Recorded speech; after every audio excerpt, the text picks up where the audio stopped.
أشرقت نفسي بنور من فؤادي حينما رددت يا رب العباد وانتشت روحي وصار الدمع يجري يا إلهي خذ بقلبي للرشاد أشرقت نفسي.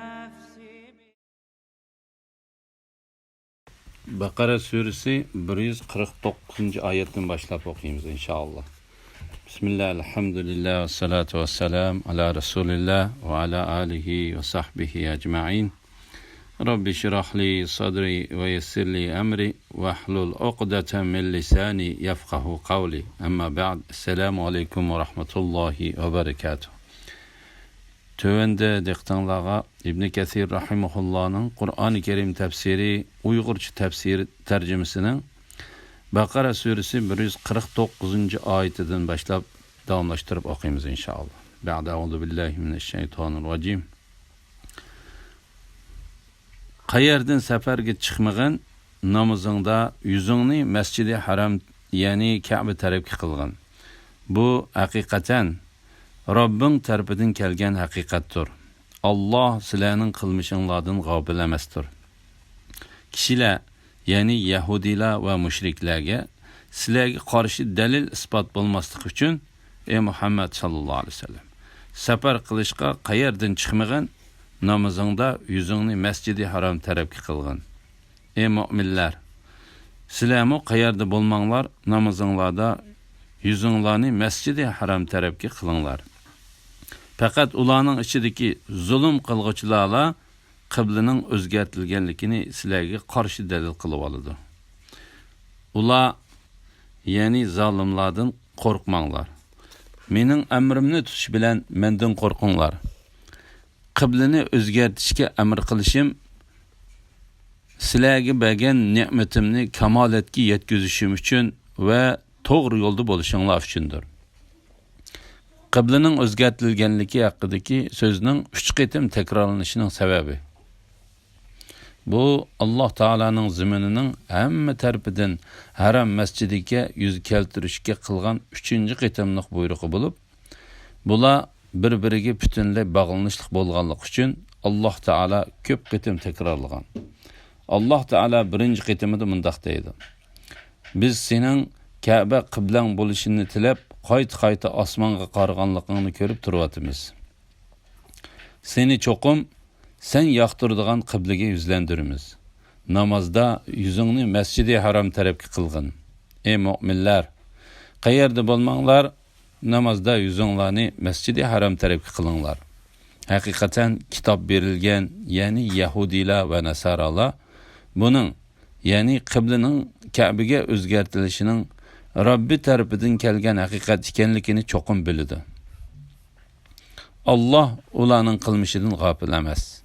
Alloh taolo bu o'rinda payg'ambar alayhisalomning talablarini ijobat qilganligini va uni yaxshi ko'radigan va rozi bo'ladigan qiblaga qarab namoz o'qishga buyuradiganligini bildirdi.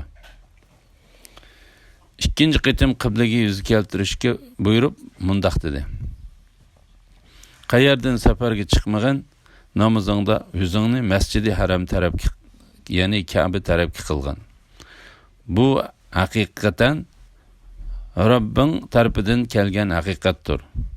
Allah sizlarning qilmishinglardan g'ofil emasdir. Alloh taolo bu o'rinda uning, ya'ni qiblaning Kabe bo'lishining Alloh taolo tarafidan kelgan bir haqiqat bo'lib, buning payg'ambar alayhisalomning orzusiga uyg'un ekanligini ham buning Alloh taolo yaxshi ko'radigan va rozi bo'ladigan bir haqiqat ekanligini bayon qildi. 3-buyruqda Alloh taolo payg'ambar alayhisalomning Yahudilarning qiblalariga yuz keltirganligi uchun bizning dinimizga ishonmaydi, qiblamizga yuz keltirdi deb pokit keltirib qarshilashgan kishilarning keltirgan paketini barbod qilish uchundir. Yahudilar o'z kitoblari orqali Muhammad alayhisalomning pat arida Ibrohim alayhisalomning qiblasi bo'lgan Ka'baga yuz keltiradiganligini bilatdi. Shuningdek, ya'ni Yahudilarning payg'ambar alayhissalomning qarshisiga keltirgan pokit isbotlari barbod bo'lgandek, payg'ambar alayhissalom Yahudilarning qiblasidan eng hurmatli bo'lgan Ibrohim alayhissalomning qiblasiga yuz keltirgan edi. Arab mushriklarining Muhammad men İbrahim alayhissalomning dinida deydi, lekin uning qiblasiga qarab namoz o'qimaydi deb payg'ambar alayhissalomning qarshisiga keltirgan pokit isbotlari barbod bo'ldi. U mushriklar Ka'bani ulug'laydi. Payg'ambar alayhissalomning uningga yuz keltirganligi ularni hayron qoldirdi.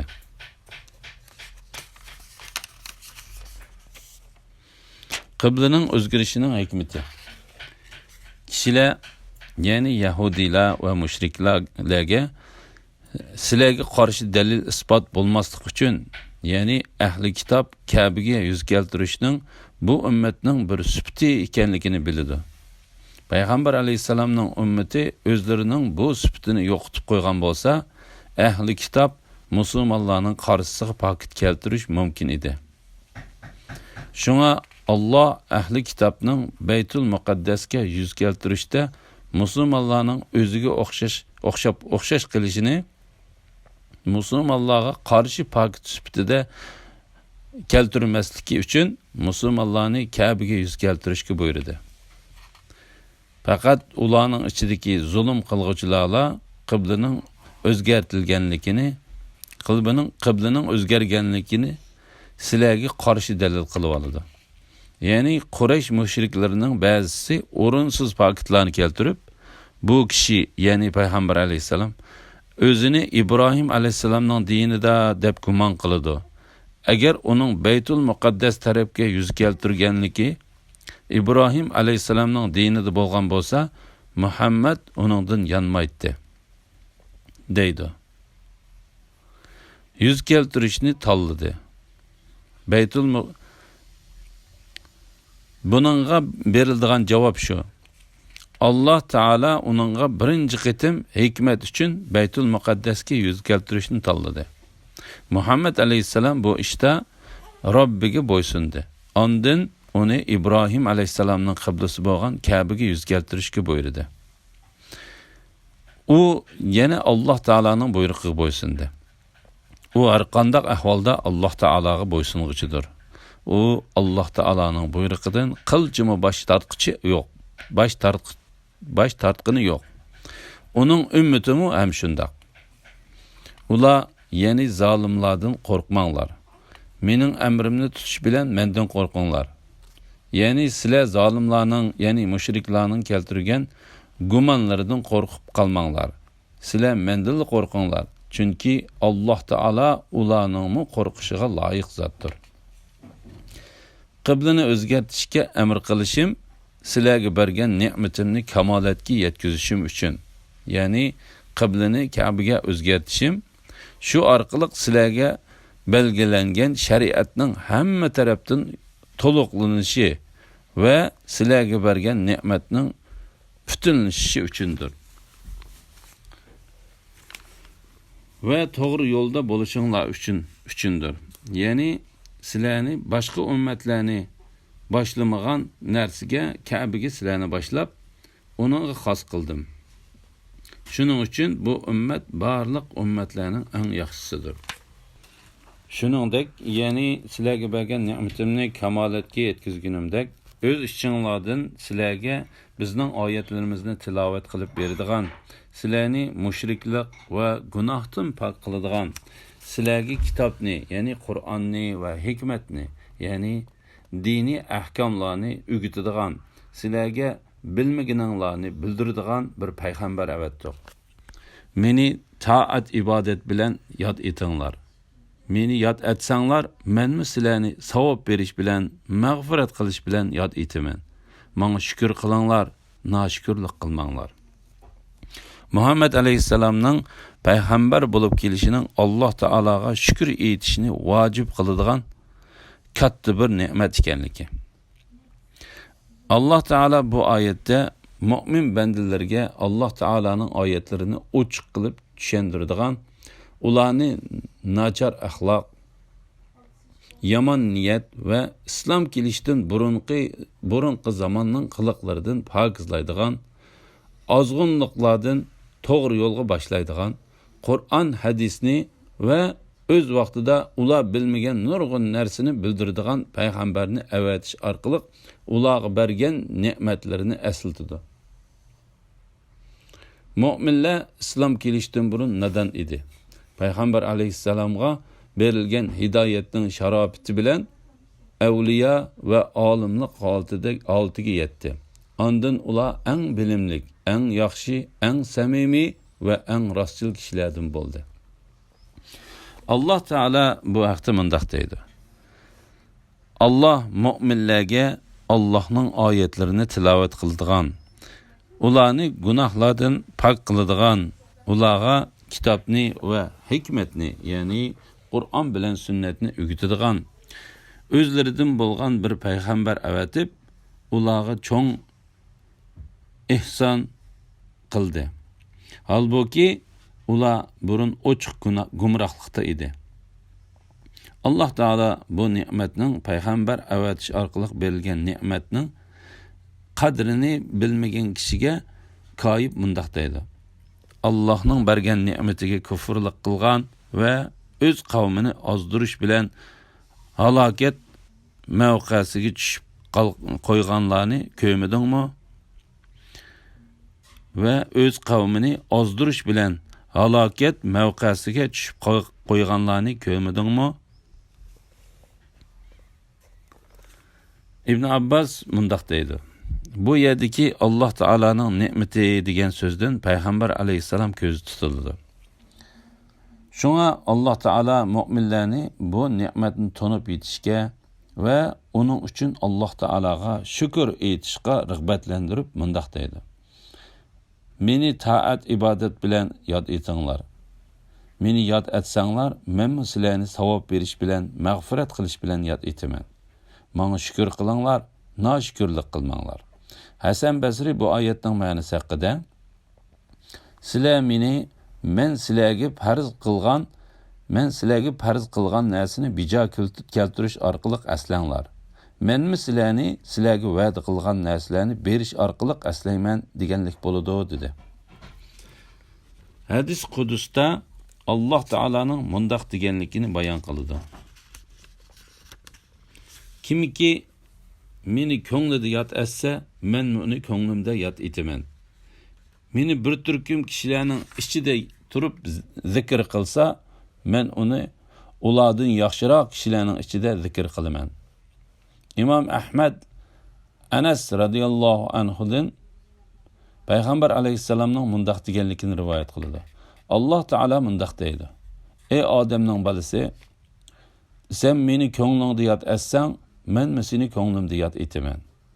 Sen meni kishilarning ichida zikr qilsang, men seni bir turkum farishtalarning ichida yoki uningdan yaxshiroq kishilarning farishtalarning ichida zikr qilaman. Sen bana bir g'irich yaqinlashsang, men sana bir gaz yaqinlashaman. Sen bana bir gaz yaqinlashsang, men sana bir g'uloch yaqinlashaman. Sen mening yonimga mangan holatda kelsang, men sening yoningga yugurgan holatda boraman. Bana shukr qilinglar, noshukirlik qilmanglar. Ya'ni Alloh taolo bandalarini o'ziga shukr etishga buyurdi. O'ziga shukr etgan kishiga texmi yaxshilik qildiganlikni va'da qilib mundaq deydi: o'z vaqtida Rabbinglar ne'matimga shukr qilsanglar, uni texmi ziyoda qilaman. Agar kufroni ne'mat qilsanglar, mening azobim albatta bakmi qattiq bo'ladi deb jakarladi. İmam Ahmad Abu Rija Ataridining mundaq deganligini rivoyat qiladi: İmron ibn Husayn yipak aralash yungraqdan tikilgan kiyim kiyib yenimizga chiqdi. Biz burun uning bundaq kiyim kiyganligini ko'rmagan edik. U bizga payg'ambar alayhisalom mundaq degan edi: Alloh taolo bir kishiga ne'mat ato qilsa, şu ne'metining asrini bandisida ko'rishni yaxshi ko'rdi dedi.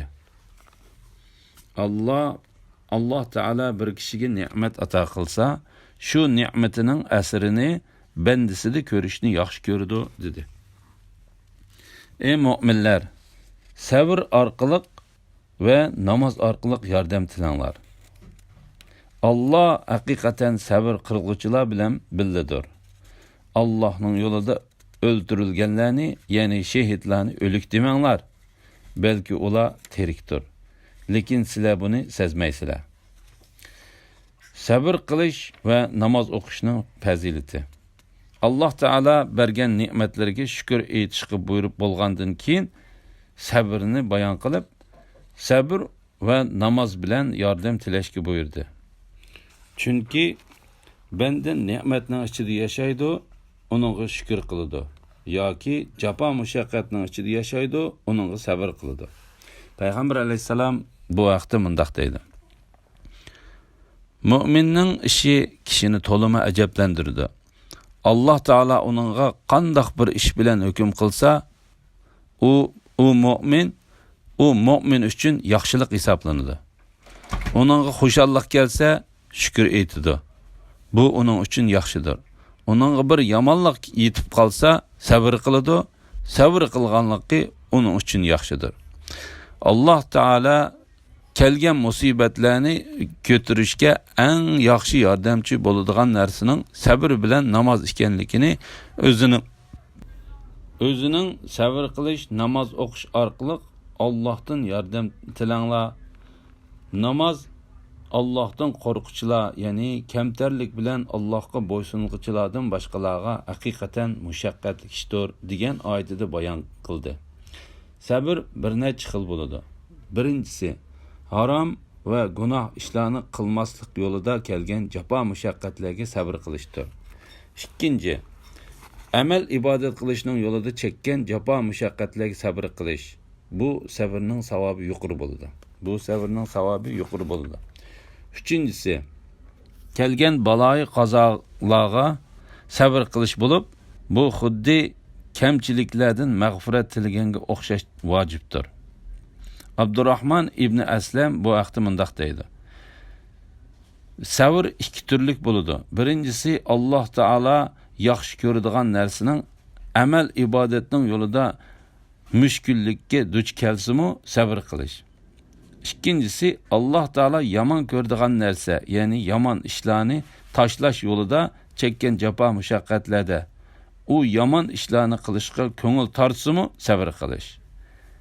Agar bir kishi mushundaq qila olsa, Alloh Taala xolisa, u sabr qilguvchining qatoridan bo'la oladi. Shahidlarning hayot ekanligi.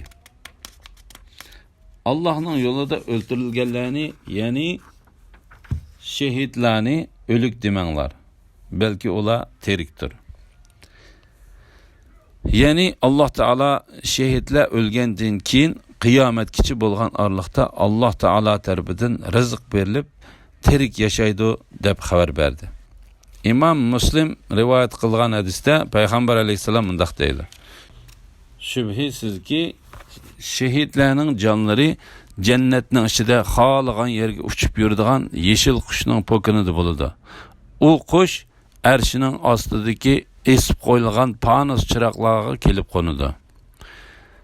Sening Rabbing ularga nazar tashlab, sizlar qandoq narsa talab qilasizlar deb so'raydi.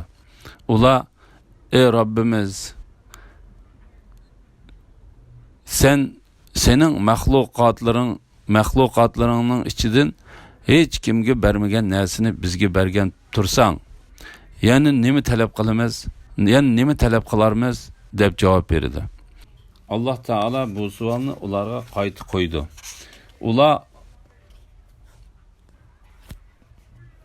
Alloh Taoladan bir narsa so'ramaguncha Alloh Taolaning o'zlarini qo'yib bermaydiganligiga ko'zlari yetdi va shahidlikning savobining kattaligini ko'rganligi uchun Alloh Taoladan: Bizni dunyoga qaytarsang, biz sening yo'lingda kofirlar bilan urush qilib qayta o'ldirilsak deb so'raydi.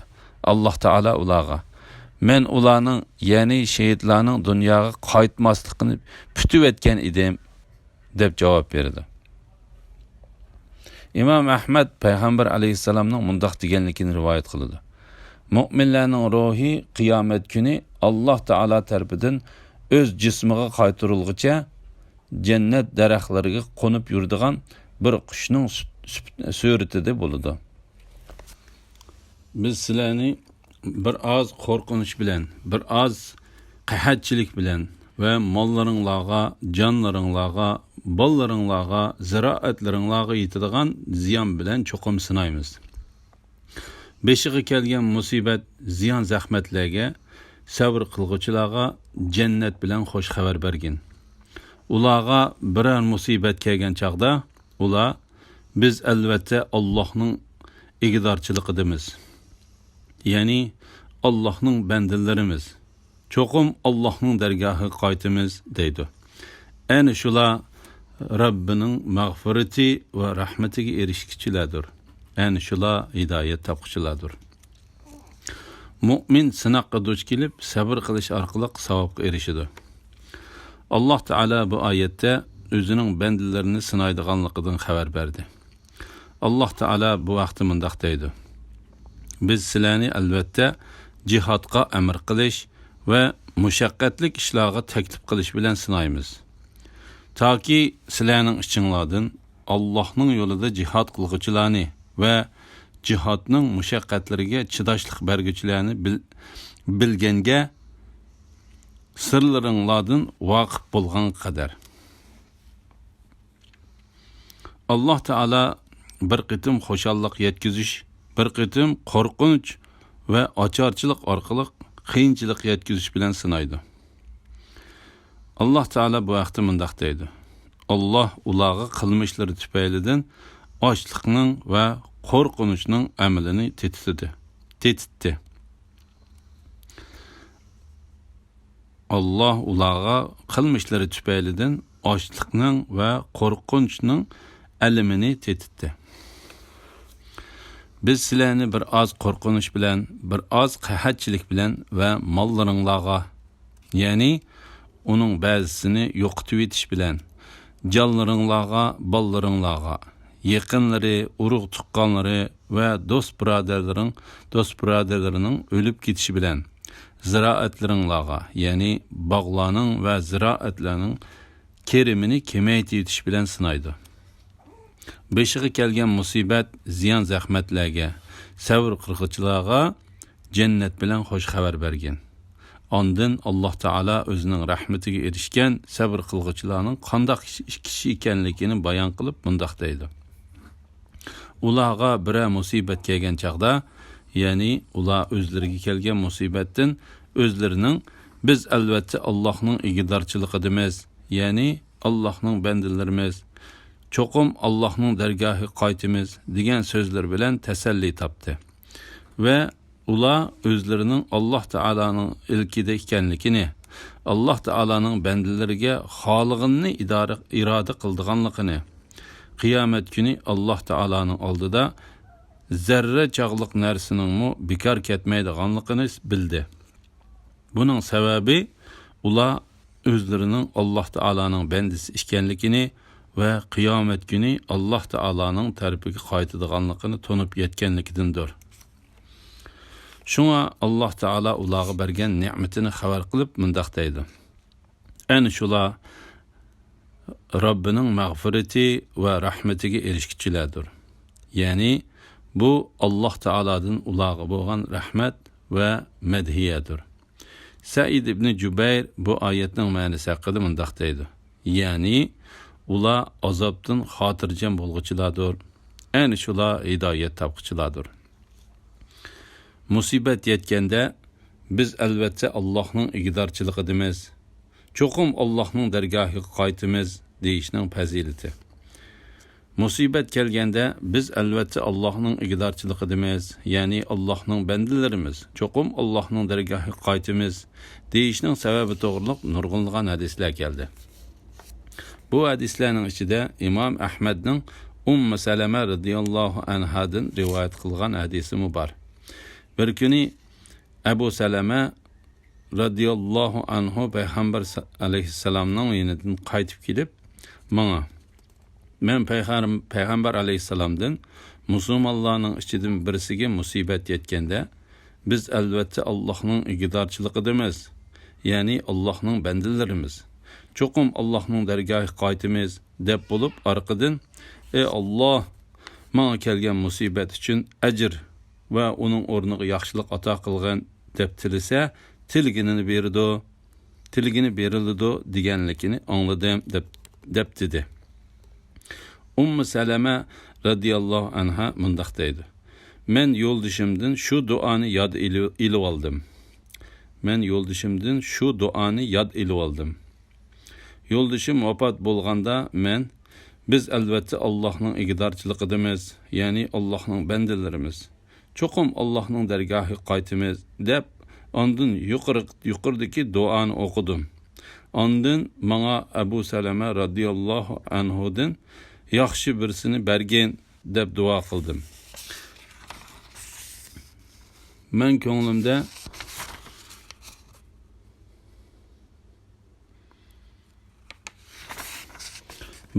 ko'nglimda menga nedimu Abu Salama radiyallohu anhudan yaxshisi bo'lsin dedim.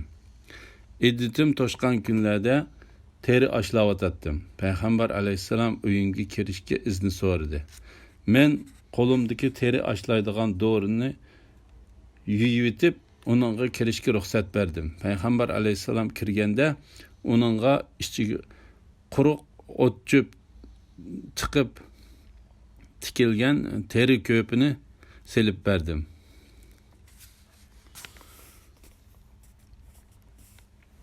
U uningda o'ltirib, menga to'y qilish talabini qo'ydi. U so'zini tugatib bo'lgandan keyin men uningga: "Ey Allohning payg'ambari, menda sizning talablariga yo'q deydigan hech bir sabab yo'q. Lekin men kundashligi nihoyat yomon ayol. Sizlar mendan yoqtirmaydigan ishdan birini ko'rib qilib, Alloh taolaning meni uning bilan azoblashidan qo'rqaman. Ya'ni kelib men qerib qoldim va bolalarimmi ko'p" dedim. Payg'ambar alayhissalom: "Sizning qattiq kundashligingizni Alloh taolo sizdan yo'qitib etdi. Sizga yetgan qiyirlik menga yetdi. Ammo siz bolalarim ko'p desangiz, sizning bolalaringiz mening bolalarim" dedi.